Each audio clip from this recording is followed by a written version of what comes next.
আমি আপনাদেরকে একটা ছোট্ট কারগুজারি শোনাই, আপনাদের দিল কেঁদে দিবে। 2016 সালের ঘটনা। তখন ঢাকায় মোহাম্মদপুর আমি খতমে তারাবির জন্য 2 জন হাফেজ নিয়োগ দেওয়া হবে কেন্দ্রীয় মসজিদে।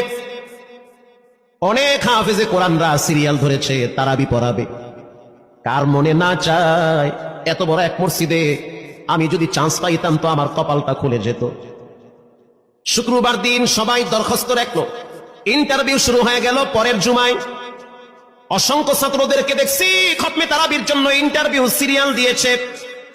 ইন দি মিন টাইমে মসজিদের বারান্দার দরওয়াজায় কে যেন নক করতেছে। খাদেম সাহেব আস্তে করে জালনা খুইলা উকি মাইরা দেখতেছে যে 2টা ছোট বাচ্চা বাহিরে দাঁড়িয়ে আছে, একেবারে অল্প বয়স। খাদেম প্রশ্ন করলো, তোমরা কারা, কেন আসছো? বলে, আমরা 2 জন আসছি খতমে তারাবির ইন্টারভিউ দেওয়ার জন্য। খাদেম সাহেব একবার পায়ের দিকে তাকায়, আবার জামার দিকে তাকায়, কারণ কথার সাথে বাহ্যিক সুরত মিলে না। অন্য অন্য ছাত্রদেরকে দেখছি কত উন্নত পোশাক পরে, গেটআপ কত সুন্দর করে ইন্টারভিউ দেওয়ার জন্য আসছে। আর এই 2 জনের দিকে তাকায় দেখলাম মনে হয় রাস্তায় ভিক্ষা করতে করতে আইছে, মানায় না, একেবারে গরিব। খাদেম বলল, ইন্টারভিউর ম্যাচ শেষ, চলে যাও বাড়িতে, নেওয়া হবে না। যাদের ব্যাপারে পরীক্ষা নেওয়া হয়েছে তাদের ব্যাপারে ঘোষণা দেওয়া হবে। বাচ্চা 2টা নাসর বান্দা বলতে আছে, আমাদের তো টাকা নাই যে আমরা ভাড়া দিয়ে এখানে আসবো। বাবাই বড় কষ্ট করে 2-4টা টাকা জমা কইরা পকেটে দিয়া পাঠায় দিছে, এজন্য আসতে দেরি হয়েছে। খাদেমের বড় মায়া লাগছে, কারণ খাদেমও গরিবের সন্তান। ভিতরে গিয়া মুয়াজ্জিম সাহেবের বলতে আছে, ও ভাই, বাহিরে 2টা বাচ্চা দাঁড়ায় আছে, ওরা নাকি হাফেজে কোরআন, কিন্তু দেখলে তো মানায় না। মুয়াজ্জিম সাহেব ধমক দিয়া বলতে আছে, কোনো সুযোগ নাই, তাড়ায় দাও। খাদেম গিয়া ইমামের কানে কানে বলতে আছে, হুজুর, বাহিরে 2টা বাচ্চা দাঁড়িয়ে আছে, চেহারার ভিতরে এত মায়া, কিন্তু বাহ্যিক সুরত মিলে না, ওরা নাকি কোরআনের হাফেজ। পাশেই তো রহমানিয়ার মুহাদ্দিস সাহেব বসা আছে, তিনি বলতে আছে, কি ব্যাপার, ফিসফিস করে আপনি কি বলতেছেন? বলে, হুজুর, বাহিরে 2টা বাচ্চা দাঁড়িয়ে আছে, তারা খতমে তারাবির ইন্টারভিউ দিতে চায়। মুহাদ্দিস সাহেব বলল, কোনো কথা নাই, আল্লাহর ঘরের দরওয়াজা খুলে দাও, এখানে কোনো পার্সিয়ালিটি চলবে না। আল্লাহর ঘরের দরওয়াজা সবার জন্য খুলে দেওয়া হবে, আসতে দাও, ভিতরে বসতে দাও।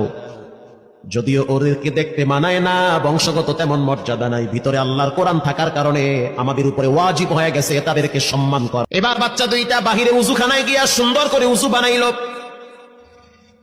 উজু বানাইয়া ভিতরে ঢুইকা আমি তাকায় দেখতেছি লঙ্গির এক মাথা নিচে আর এক মাথা উপরে, এতটাই ভয়াবহ অবস্থা। কিন্তু আজীব দৃশ্য, 2 জনের চেহারা একই রকম লাগে। 2 জনের চেহারা একই রকম লাগে, কে বড় কে ছোট বোঝা বড় কঠিন হয়ে গেছে। মুসলমান ভাইরা আমার, ইমাম সাহেব প্রশ্ন করলো, তোমরা 2 জনের বাড়ি কোথায়? বলে, আমরা নারায়ণগঞ্জে ভাড়া থাকি।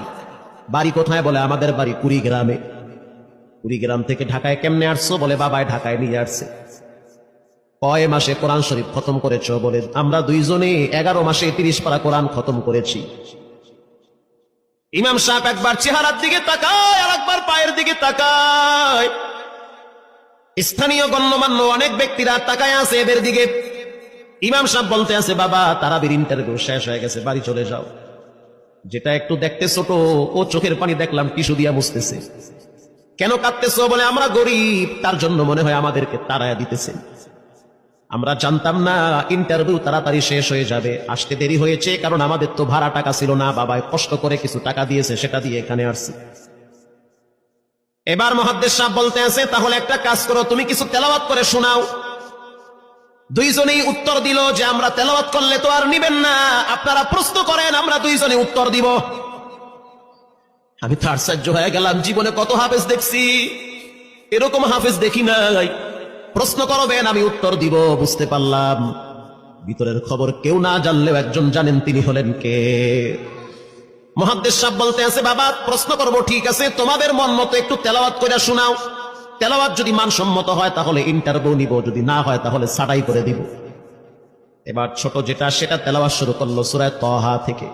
তাহা মা আনজালনা আলাইকাল কুরআনা লিতাশকা। ছোট বাচ্চাটা তেলাওয়াত করলো, বড় সন্তানটাও তেলাওয়াত করলো। এবার যারা হাফেজ সাহেব ছিল তারা প্রশ্ন শুরু করলো, যেখান থেকে প্রশ্ন করে পৃষ্ঠা ঠেকায়া দেয়, একটা জায়গায়ও আটকাইতে পারে না। এমনকি বাচ্চা 2টা এটাও বলেছে, যদি আপনাদের যদি ধৈর্য থাকে তো আমরা 2 জনে পুরা 30 পারা এখানে এক দাঁড়ানে পড়ায়া দিব। আশা করি একটাও বাঁচবে না। এত সুন্দর পড়াশোনার পরে মোতাল্লি সাহেব বলল সব বাদ, আমার কাছে এই দুইজনই পছন্দ হয়েছে। এই দুইজন রে মোতাল্লি সাহেব দাঁড়াইতে পারে না, হুইল চেহারে বসে থাকে, কাছে ডাইকা বুকের সাথে জড়ায়া ধরছে আর বলতে আছে, আল্লাহ, এমন একটা সন্তান যদি আমার থাকতো জীবনটা ধন্য হয়ে যেত, আমার মৃত্যুর পরে একটু হইল তারা কোরআন তেলাওয়াত করতে পারত। নিয়োগ হয়ে গেল, তারাবি শুরু হয়ে গেছে।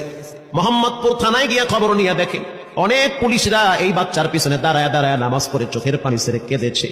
শুধু তাই নয়, অনেক হিন্দু মহিলারা পর্যন্ত রাস্তায় হাঁটার সময় তেলাওয়াতের আওয়াজে দাঁড়ায় দাঁড়ায় কোরআন শ্রবণ করেছে। শুধু তাই নয়, অনেক বড় বড় ডাকাত, মাস্তান, সন্ত্রাস, কিশোর গ্যাংরা পর্যন্ত দাঁড়ায় দাঁড়ায় কোরআনের আওয়াজ শুনেছে। 17ই রমজান দেশে বদর দিবস, হাজার হাজার মুসল্লি দাঁড়িয়ে আছি। ইমাম সাহেব জানে না যে এরা দুইজনে আপন মায়ের পেটের ভাই হয়, এটা ইমামের জানা নাই। দুইজনে তারাবি চলতে আছে, চমৎকার পড়া, পিছনে শত শত মাওলানা মুফতি দাঁড়ায় থাকে। মনে হইতেছে তেলাওয়াতের আওয়াজে আর এক জগতে হারিয়ে যায়, এত সুন্দর পড়া। তারাবি শেষ হয়ে গেল, মুসাফা শুরু হয়ে গেল। বাচ্চা দুইটারে কেউ বুকের সাথে জড়ায়, কেউ কপালে চুমা দেয়, বলে আল্লাহর কোরআনকে চুমা দেয়।